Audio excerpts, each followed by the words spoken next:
আসসালামু আলাইকুম। আশা করি সবাই ভালো আছেন।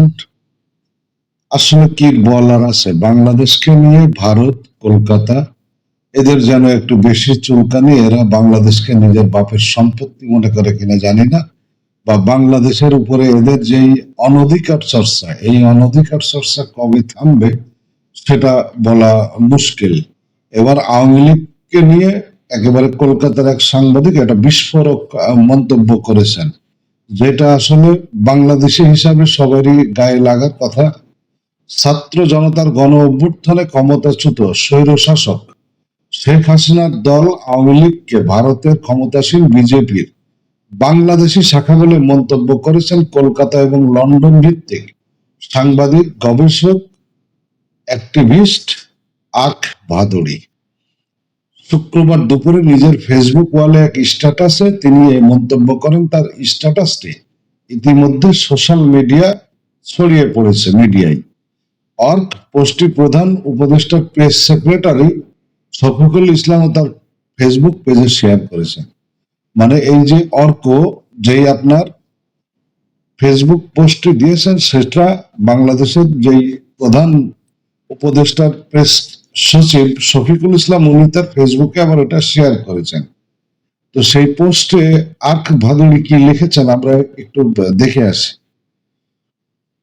ভারতের প্রধানমন্ত্রী নরেন্দ্র মোদী আমেরিকায় গিয়েছেন, তাকে স্বাগত জানাতে বাংলাদেশ আওয়ামী লীগের মার্কিন যুক্তরাষ্ট্র শাখা ওয়েলকাম নরেন্দ্র মোদী লেখা ব্যানার নিয়ে জমায়েত করেছে। আওয়ামী লীগের অফিসিয়াল পেজে এই ভিডিও শেয়ার করেছে। ছাত্রলীগের পোস্টে কমেন্ট সেকশনে শেয়ার করছে।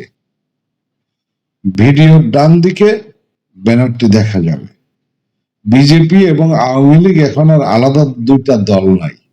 আওয়ামী লীগ বর্তমান বিজেপির বাংলাদেশের শাখা, সেই কারণে মোদীকে স্বাগত জানিয়ে ব্যানার হাতে আমেরিকায় জমায়েত করেন আওয়ামী লীগের নেতারা। হাজার হাজার আওয়ামী লীগের নেতা ভারতে আসেন। আওয়ামী লীগের আইটি সেলের গুরুত্বপূর্ণ নেতা ভারতে এসে আরএসএস এর শীর্ষ নেতৃত্বের সঙ্গে বৈঠক করে গিয়েছে।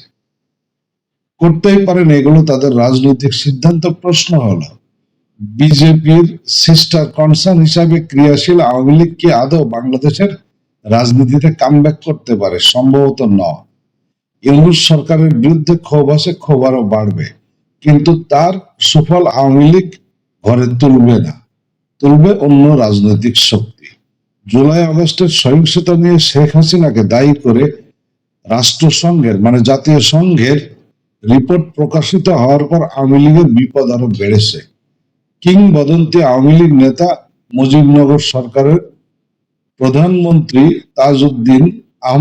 তাজউদ্দিনের পুত্র সোহেল তাজ এ বিষয়ে যে পোস্ট করেছেন, কমেন্ট সেকশনে সেটি শেয়ার করলাম।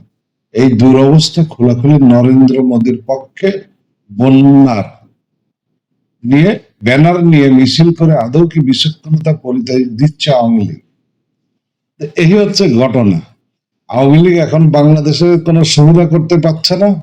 আওয়ামী লীগ এখন নরেন্দ্র মোদী এই যে গতকালকে ট্রাম্পের সাথে যে বৈঠক হয়েছে, সেই বৈঠকে যখন অ্যাটেন্ড করতে গেছে, সেখানে ওই হোয়াইট হাউসের বাইরে হাজার হাজার আওয়ামী লীগের নেতা কর্মী ওয়েলকাম নরেন্দ্র মোদী সেটা করেছে, কি বলে ব্যানার নিয়ে দাঁড়িয়ে পড়েছে। সেটা আবার কি বলে, সেই ভিডিওটা আবার আওয়ামী লীগের অফিসিয়াল পেজে দিয়েছে।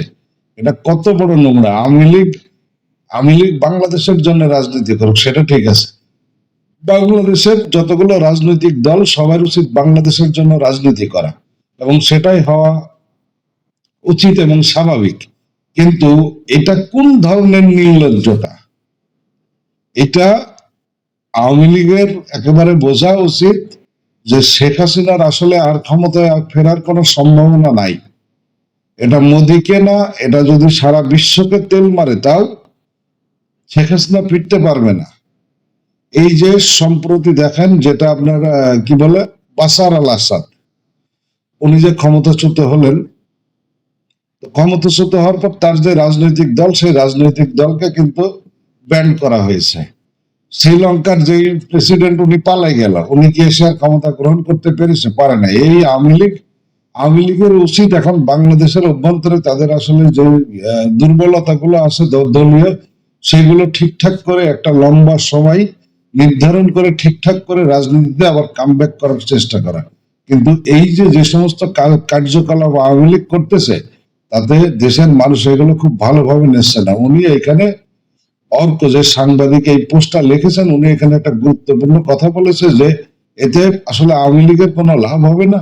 এই যে ফসল, আন্দোলনের ফসল অন্য দল নিয়ে যাবে, অন্য দল তাদের ঘরে তুলবে, এবং এটা কখনোই সম্ভব না যে আওয়ামী লীগ এত দ্রুত কামব্যাক করবে বা নরেন্দ্র মোদীর ব্যানার নিয়ে থাকলে ভারত বা আমেরিকা কাউকে এখানে একেবারে ক্ষমতা বসিয়ে দিয়ে যাবে।